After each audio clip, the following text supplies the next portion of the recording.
Now that is how you respond.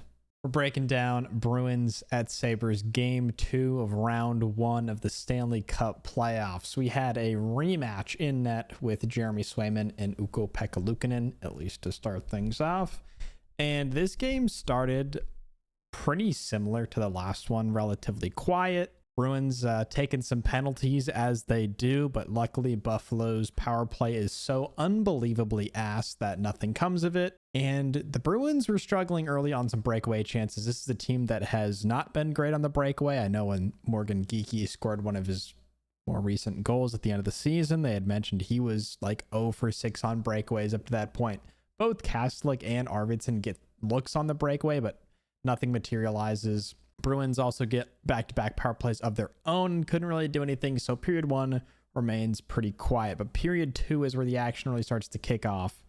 And we got the Weasel break in the ice just under 5 minutes into the second period. He just gets a step around Samuelsson, goes 5-hole on Ukko-Pekka Luukkonen after a high flip from Aspro to just clear the zone. And it's one of those plays where Buffalo defense gets pulled up a little high, as that's kind of their go-to scheme, and a longer pass that just clears everybody with some fantastic timing from Arvidsson leads to a goal.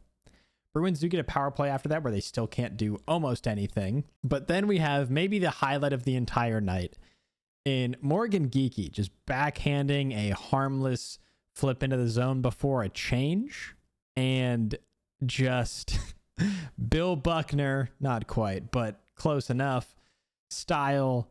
Ukko-Pekka Luukkonen drops down to play it, bounces right by him, and the Bruins go up 2. Not only are we up 2, and that's fantastic, it's in probably the most demoralizing way possible for the goalie, and God, was it awesome to watch. As if we needed anything else, Pavel Zacha gets a nice redirect on a pasta pass on the power play, and the Bruins finally get one there, going up 3-0 with a minute 50 left in the second period. I'm thinking to myself, is this going to be enough? We've seen it get worse. And I think my exact quote to my brother who I was watching the game with was, we need to punch them in the mouth.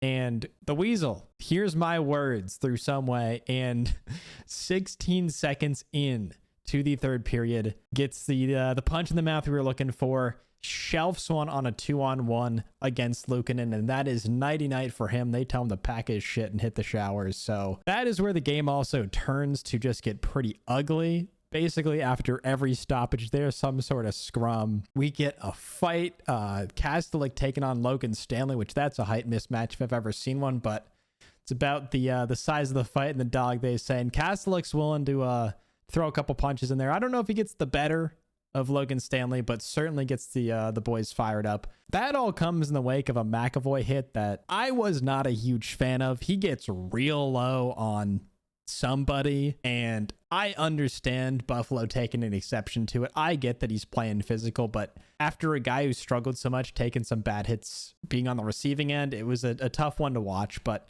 that basically just set a fire under both these teams. At one point after that sequence, we had standing room only in the Boston penalty boxes. I believe they had 5 players in there and then 4 in the Buffalo penalty box. It looked like a party in there, to be honest. The Bruins were loving it.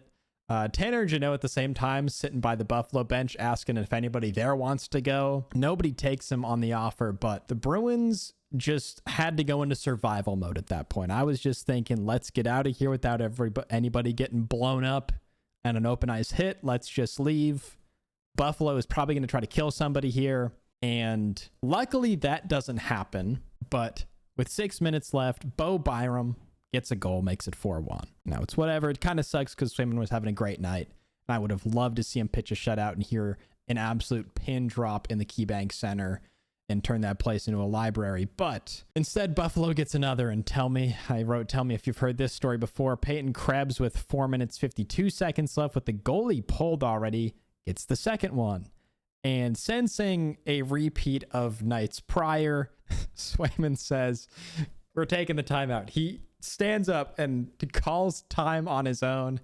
Marco Sturm, after saying he never considered taking a timeout during the Buffalo comeback in game 1, learns from his past mistakes and calls a timeout there. But after the last 5 minutes of that game, where let's just say I could have turned a piece of coal into a diamond, the Bruins take the game 4-2. They cannot hit an empty net if their lives depend on it, but luckily they don't have to, as they keep everything out. Swayman out of his goddamn mind, playing so unbelievably well in this game. And that's not to discredit his performance in the first game, which I really didn't give much of a nod to, considering how upset I was after that game. But he plays lights out. He comes up with a lot of big saves, especially in those last couple minutes. Buffalo had their foot on the gas, and the Bruins hang on to this one to bring it back to Buffalo 1-1.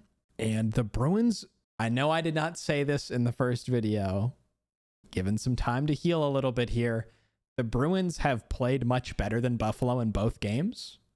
I think they, again, still absolutely fumbled the bag in game one, but they've played better. They've been the better team. I don't think anyone would argue against that. The thing is now they need something that they haven't shown a ton of, especially in just games where they have a late lead. They need killer instinct here. They need to go into Boston. They got the home crowd behind them, which, please, for the love of God, never let TD Garden get as quiet as it got in KeyBank, because that was just pathetic, if I'm going to be honest. The Bruins have to deliver on home ice. They've been a great home ice team, and they need to capitalize on that now. If you can go back to Buffalo up 3-1 and just have to win one game in that final stretch, puts Bruins in a really good position. But, you know, Buffalo, they're a great team. They didn't get this far by just luck and pure talent alone. They're going to game plan for this. They're going to adjust, and their power play has been quiet. That is something the Bruins need to keep quiet. They have a lot of good shooters on that top line, and the Bruins have just been dominating them, stonewalling them on zone entries, and it's unbelievable to watch as someone who's usually on the other side of that equation, watching the Bruins suffer trying to enter the zone, and they've done a great job really nipping anything in the bud on that Buffalo power play, and that is something they are going to have to keep doing, especially if they keep getting kind of in penalty trouble, and it hasn't looked bad because they haven't been punished for it yet, but this is one of those things where if the Buffalo power play decides, okay, wait, we can score goals on this thing, that is going to be a huge problem, because I think the Bruins were shorthanded probably 3 or 4 times in the first game and 3 or 4 times in this game. And again, they haven't had to answer for it yet, but it's something the Bruins still need to clean up a little bit, and they can't let that power play get going. They played a much more physical game. I think they were leading in hits in game 2, whereas they were behind in game 1 on that category. So it's going to be a physical game. I think the tone has been set for these two teams really not liking each other, and I think it's going to stay that way for the rest of the series. So that's all I got for that one. Bruins are at home tomorrow night at 4. Can't tell because I wrote one time and then wrote the other over it.